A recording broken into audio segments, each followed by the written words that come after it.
Now, I want to start off this ranking by saying that unlike other Marvel nerds, the Fantastic Four never meant much to me. Now, in my defense, I never read any of the comics except for a couple of the X-Men comics. Do not blaspheme in these chambers.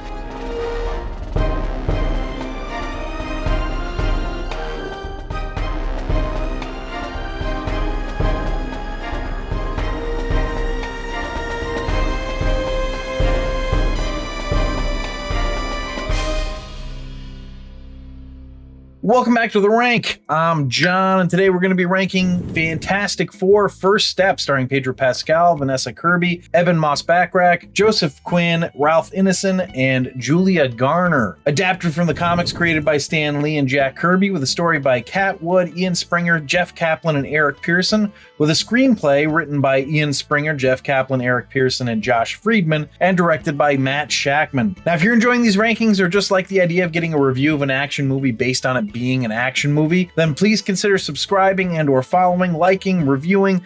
Put your questions, comments, suggestions into the comments or email the show at info@therankpodcast.com. And if you super duper like it, become a patron on our Patreon site at patreon.com/therankpodcast. Okay, let's find out how the newest entry into the MCU fared. Does it hold up to Thunderbolts? How will it rank against the other MCU movies that I've already ranked? Let's find out, starting with the Potent Notables. Potent Notables. So as always, we start the Potent Notables with the movie's financials. It came out this past weekend. So for its first weekend, it garnered $118 million domestically and $100 million internationally for a worldwide total of $218 million. And this is against a budget of $200 million. So once again, we've got a question of whether or not it will cross the $1 billion mark, because we know it'll hit the $400 million profitability line. So here's my prediction. I think both Superman and this one will not hit $1 billion, but that Superman will get closer to it. So now this next Potent Notable, they do reveal in the credits of the movie, but it's still fun to note that this movie takes place on Earth 828 because Jack Kirby's birthday was August 28th. It wasn't just that though. Many of the designs and sets in this movie are inspired by Jack Kirby. So as Kevin Feige, the producer and head honcho of the MCU, put it, quote, "We wanted this movie to be an unabashed celebration of Mr. Kirby, who I think should be spoken in the same breath as Stan Lee at every moment," end quote. So as a matter of fact, one of Matt Shakman's favorite shots from the movie is when he recreates the cover of the first Fantastic Four comic. Now we've got a Potent Notable for the comic book nerds out there. The iteration of the Silver Surfer we get in this movie is Shalla Bal, who in the comics was the love interest of the original Silver Surfer, Norrin Radd. So there you go. Now the director, Matt Shakman, is a director after my heart. Now if you've listened to a bunch of previous episodes of The Rank, especially when it was both Zach and I hosting it, you'll know that I'm a big fan of practical effects. I definitely prefer practical to CGI whenever possible, and Shakman did exactly that, saying that Interstellar, 2001: A Space Odyssey, and Apollo 13 were huge references for him. For example, he built a 14-foot-high spaceship model. He said he, quote, "really wanted to go with as grounded a version of space as possible. It's a combination of Marvel and Apollo 11. Of course, we still have a lot of CG. And for those of you who don't know, Matt was the showrunner for WandaVision as well, so this wasn't his first foray into the MCU. Now, I do want to touch on Pedro Pascal's prep work as well here. Apparently, the filmmakers had wanted to have the actors develop an early 60s mid-Atlantic dialect, but eventually decided not to. It was tough for Pascal to shake the accent though, quote, "because I was so into the era," end quote. What else did he do to prepare for the role? Well, he studied an octopus to get an idea of how to convincingly display Mr. Fantastic's elastic limbs. All right, and finally, last Potent Notable, this is the 37th MCU movie and the first of Phase 6. So let's go to the movie overview. Now I want to start off this ranking by saying that unlike other Marvel nerds, the Fantastic Four never meant much to me. Now in my defense, I never read any of the comics except for a couple of the X-Men comics. Do not blaspheme in these chambers. So I didn't realize that the Fantastic Four were like the original superheroes of Marvel until I got more steeped into the lore of Marvel due to the MCU. My only exposure to the Fantastic Four were from the Fox movies from the early 2000s with Chris Evans and Jessica Alba and other people that I don't remember. Oh, Chiklis, Michael Chiklis. I remember liking that movie just fine, but I was also quite fond of Jessica Alba at the time, which helped its case for me back then. Anyway, this is all to say that when Disney purchased Fox, I was excited for X-Men joining the MCU, but when everyone was jazzed about Fantastic Four coming in, I didn't really give a shit. Blasphemer! Also, I always thought Mr. Fantastic's superpower was kind of lame. So I'm prefacing this ranking with this. But now I've seen this movie, and I want to see more of the Fantastic Four. So that might give you an idea of how much I enjoyed the movie. We've had 4 superhero movies this year so far, 3 MCU and 1 DCU. I haven't ranked Captain America Brave New World yet because it came out before I went solo and started doing new movies, but I have done the other 3, including this one. But these 3 have been just excellent. The 3 I'm talking about, Thunderbolts, Superman, and now Fantastic Four First Steps. And Superman and this one had a similar theme about parenthood. This one narrowed it down a little bit to motherhood, but it was really quite lovely. I'm realizing as I say that I may be watching too much Taskmaster, the British show, so they say lovely a lot in that land. Anyway, all 3 of these have been surprisingly touching, all 3 emotionally affecting me. There was a surprising amount of exposition in this one, but it somehow didn't feel bogged down by it. The only piece of the need for exposition that hurt it is that, in my opinion, it made Reed Richards a little flat, which is funny because he could probably get really flat. Which felt like a waste of Pedro Pascal's charm and charisma. So that felt a little bit disappointing, but the others make up for it, especially Vanessa Kirby, who really steals the show. The other portion of this that is just fantastic, He really is on fire today. is the retro 60s futuristic set pieces. It felt almost steampunk, but thankfully it wasn't because I don't really enjoy steampunk.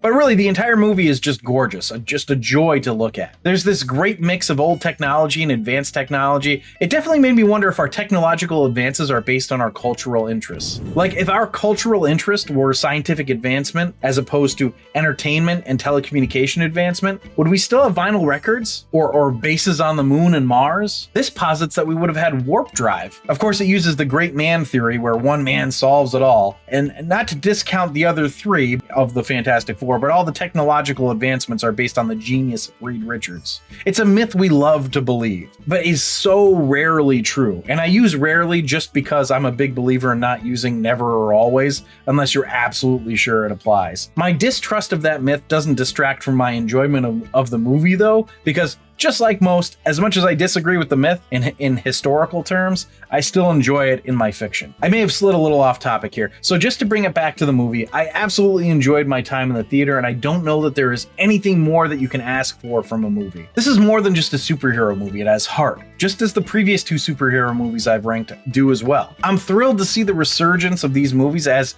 much as Martin Scorsese would be annoyed by it. I really enjoy a good superhero movie.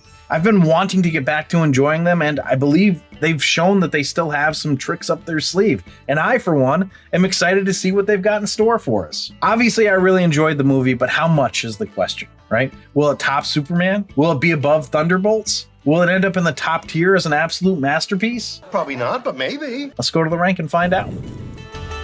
A rank.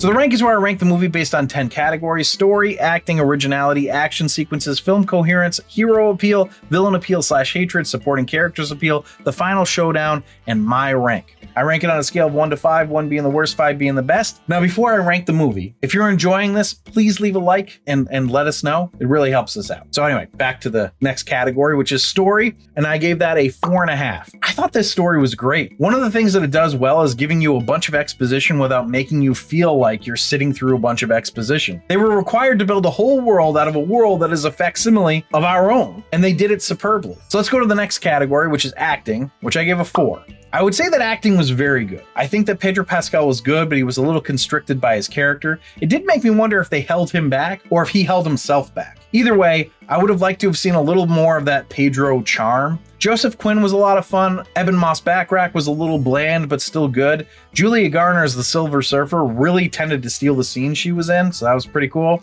But the standout by far was Vanessa Kirby. She was absolutely excellent in this, and I can't wait to see her play Sue Storm again. On to the next category, originality. I gave that a 3. Look, the originality is in the set pieces and the look and feel of the movie, which was incredible. But that can only get you so far, as this is a superhero movie that does exactly what you'd expect from a superhero movie. It does it well, but that doesn't mean it's original. However, the set pieces were so cool that I refused to go below a 3. So let's go to action sequences, which I give a 5. They are excellent. There weren't actually that many action sequences in the film, and yet they were amazingly done. I was absolutely at the edge of my seat throughout the action scenes, and I couldn't believe how intense and tension-filled they were. Like, We all know the heroes make it, right? I mean, that's the point of an action movie. The hero lives to kick ass another day. Even so, I was still legitimately worried about everyone. I mean, well done, well done. So let's go to film coherence, which I gave a 4.5. So there's really only a couple pieces of this that stood out to me as not cohering. It's nitpicky and I don't want to spoil anything, so I'll say it like this.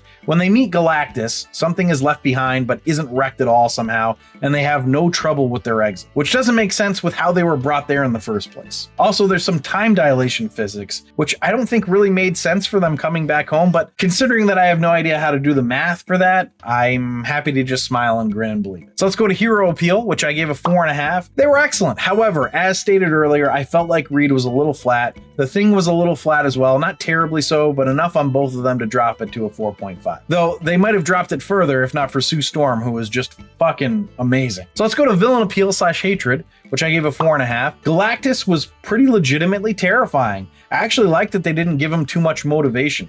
He's just hungry, and he apparently doesn't want to be. I was absolutely rooting against him as much as I was rooting for our heroes, so really well done. Next category is supporting characters appeal, which I gave a 4.5. How about that robot, huh? Kirby? Him alone is great, right? But we've had our second sighting of the therapist from Ted Lasso in a big summer movie. She was Damson Idris's mom in F1, and now she's the Fantastic Four's PR person. So I don't know your name. I don't know her name, but she was fun in both. The Silver Surfer was absolutely fantastic. There's not many other supporting characters because they have so many main roles, but the ones they had were good. But what brings the score up is Julia Garner's Silver Surfer, which was just really great. So let's go to the final showdown, which I gave a 5. I honestly can't believe how much I enjoyed the final showdown. When I knew it was going to be Galactus, I thought this won't end up being that great. Another CGI heavy final showdown for an MCU movie. But it was excellent, and the stakes were perfect. It was great. So now we go to my rank. The last category, which I gave a 4.5. I know based on these rankings, you'd think that this would be a 5, but I think my disappointment, minor though it was, of not getting to see Pedro's charisma mixed with some feelings about the time dilation and the issues I discussed in the film coherence is what drives it down slightly. But to be clear, 4.5 is damn good, as is this movie. Damn good. So that puts the total for Fantastic Four First Steps at 44.25, which puts it in the tier Supreme Cinema, just missing the absolute masterpiece. Now, how does that rank against Thunderbolts and Superman is the question. So Thunderbolts had a 41.7, so it was Supreme Cinema, but not quite as good as this one. I don't know if I agree with that or not, but you know, it's my ranking, so I guess I have to. And then for Superman, I believe made it to the absolute masterpiece tier, and it got a 45.25. So it was better than Thunderbolts, not as good as Superman, which is interesting because if you had asked me just off the top of my head which one I thought was better, Thunderbolts or Fantastic Four, I probably would have said Thunderbolts, but I don't know, I really liked Fantastic Four, so maybe I'm wrong on that. But that's it, that's the whole show. So thanks for listening and or watching. If you'd like to see a list of our action movie rankings, you can do that on our website at therankpodcast.com. Remember to subscribe, review, and comment. Please consider supporting us on our Patreon site at patreon.com/therankpodcast, where you can get access to all of our archived episodes. All right, Boo-choo.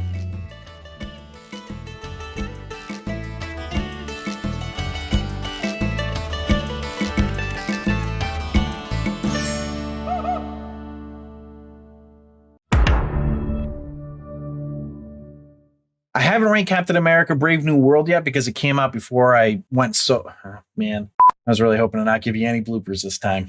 Well. I haven't ranked Captain America Brave New World yet.